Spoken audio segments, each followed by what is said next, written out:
आज से monthly series expiry वाली हो चुकी है शुरू और आखिरी हफ्ता है, तो हम हर मंथली सीरीज के पहले आपको ये बताते हैं शुक्रवार को कि बचे हुए 4 ट्रेडिंग सेशन में और आज का कौन से वो स्टॉक्स जो आपको दिखा रहे हैं तेजी का रुझान, लेकिन एक्सपायरी तक वहां पर यू टर्न हो सकता है, या फिर कौन से वो स्टॉक्स जो दिख रहे हैं मंदी में लेकिन वो शॉर्ट कवरिंग के कैंडिडेट हो सकते हैं। तो कहां पर आपको अलर्ट रहना है। आशु मदान साहब हमारे साथ हैं तैयार, जो अलर्ट करने के लिए, अलर्ट करवाने के लिए, और जो ना अलर्ट हो उसको मार पीट के जगाने के लिए जाने जाते हैं। तो आशीष सर, स्वागत है आपका, गुड मॉर्निंग। बताइए, पहले तो ये कि जो लोग तेजी कर करके बिल्कुल एकदम अपने मूड में है कि हम यहां से तो कुछ खराब होगा नहीं, तो एक्सपायरी अलर्ट में कौन से वो ट्रेड्स हैं, कौन से वो स्टॉक्स हैं जहां तेजी की पोजीशन है, तो सावधान रहना चाहिए।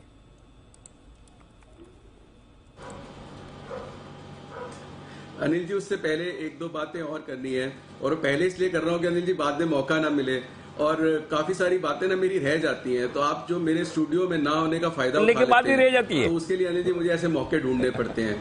तो Anil ji, first thing first जी रह जाती है अनिल जी। तो अनिल जी, पहली चीज, सबसे पहले आपको एक इतना बड़ा कॉम्प्लीमेंट जो कल आपने जो बैंक निफ्टी की पुट ऑप्शन दी थी और सेलिंग कॉल, अनिल जी, मतलब वो मेरे वो जो मतलब दैट वाज ए चुम्बेश्वरी performance from you after in a very very recent long time Anil ji. क्योंकि मेरे को एक तो ये नहीं कि मैं अनिल जी, मैं ये नहीं रिस्पेक्ट करता हूँ कि कोई शॉर्ट कॉल दे। अनिल जी, मेरी रिस्पेक्ट और अफेक्शन उससे होती है जो तेजी में शॉर्ट कॉल दे और अनिल जी आइडेंटिफाई करे कि मतलब अनिल जी देखिए, मेरे को चार्ट से दिक्कत नहीं आती है, मतलब ऊपर में ऊपर और नीचे में नीचे, ऊपर में बेचना और नीचे में लेना।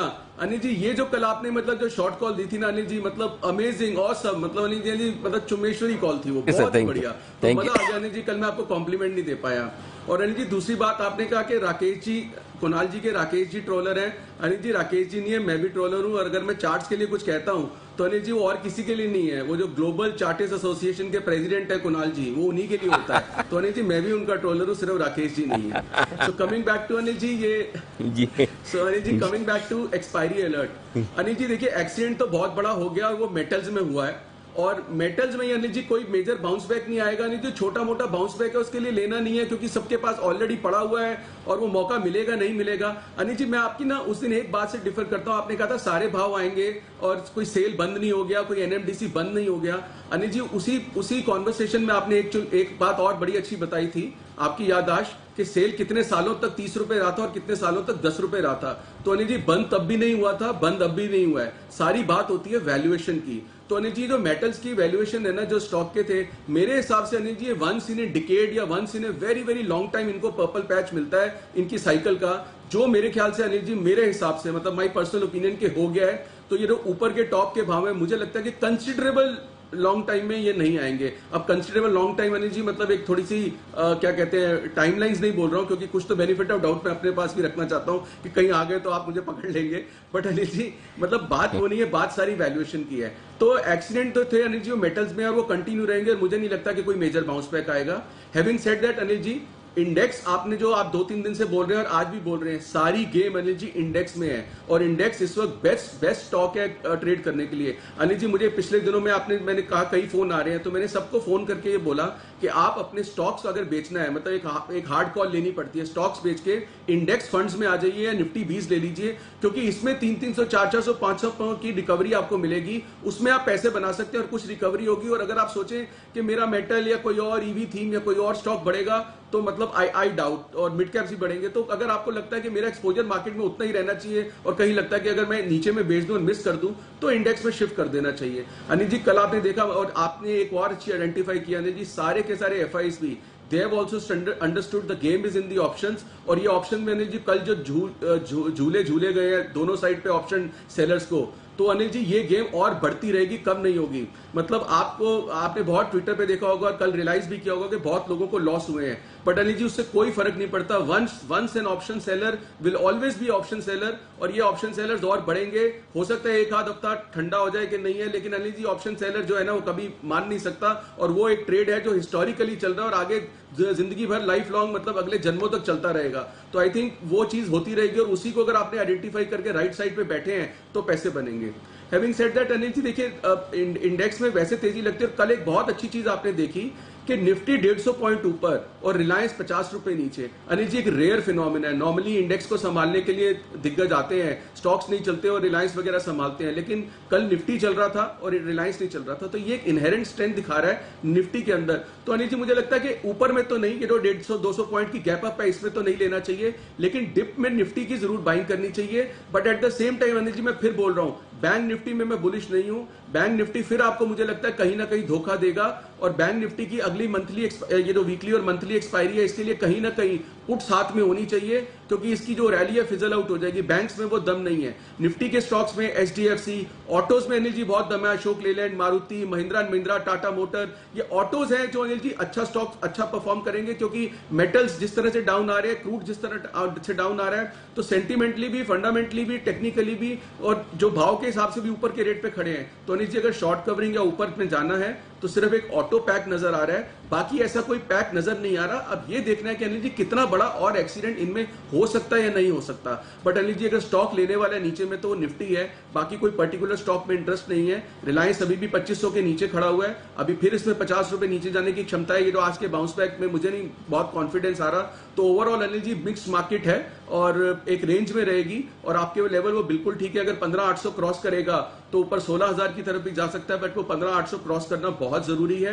बट अनिल जी, डिप में भी लेना निफ्टी है, निफ्टी में बाउंस बैक आएंगे। निफ्टी बैंक निफ्टी का पेयर ट्रेड भी बना सकते हैं Anil ji, Nifty long bank Nifty short. तो वो सब चीजें अनिल जी थोड़ी सी कॉम्प्लेक्स है, but otherwise Anil ji metals में मुझे अभी कोई नहीं लगता। और मेटल अनिल जी देखिए, आज अगर आप 90% स्टॉक देखें तो 90% में एक्सीडेंट हो चुका है, इंक्लूडिंग रिलायंस, इंक्लूडिंग एलएनटी। मुझे एक ही स्टॉक अगर कोई जो लगता है ना नीचे से ऊपर आने की कोशिश कर रहा है, तो वो शायद एचडीएफसी बैंक है। अब इन दोनों के दम पे कितना मार्केट टिक पाएगा या कितना ऊपर खींच सकते हैं, या रिलायंस में रिकवरी आएगी, अनिल जी अगले 2 दिन में देखना होगा।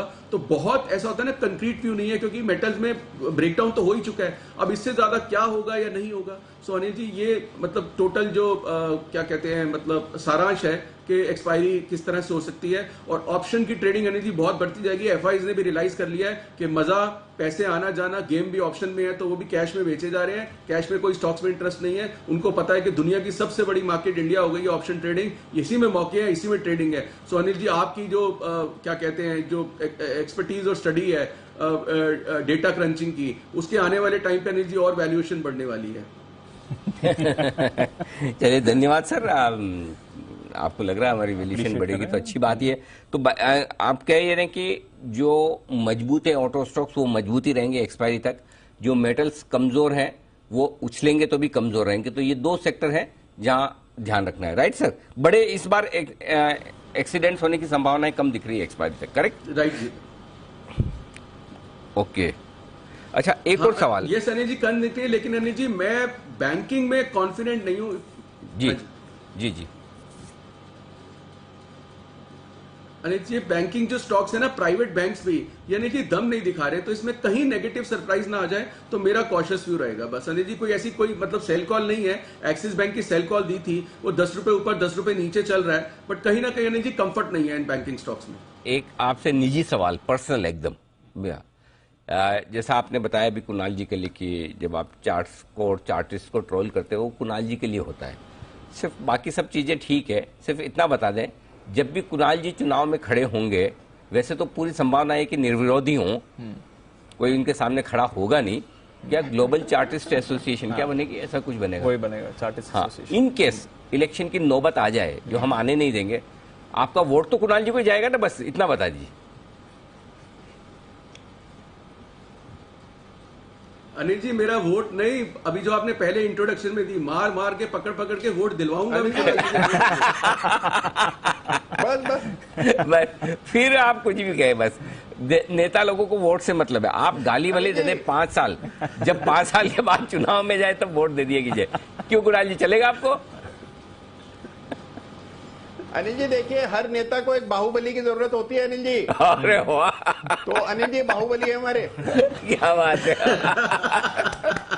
टू गुड, बहुत बढ़िया। ऐसे ही आपका प्रेम भाव बना रहे, हमारी शुभकामनाएं। बहुत बहुत धन्यवाद आशु सर, आज समय देने के लिए, साथ देने के लिए। फिर होगी आपसे मुलाकात।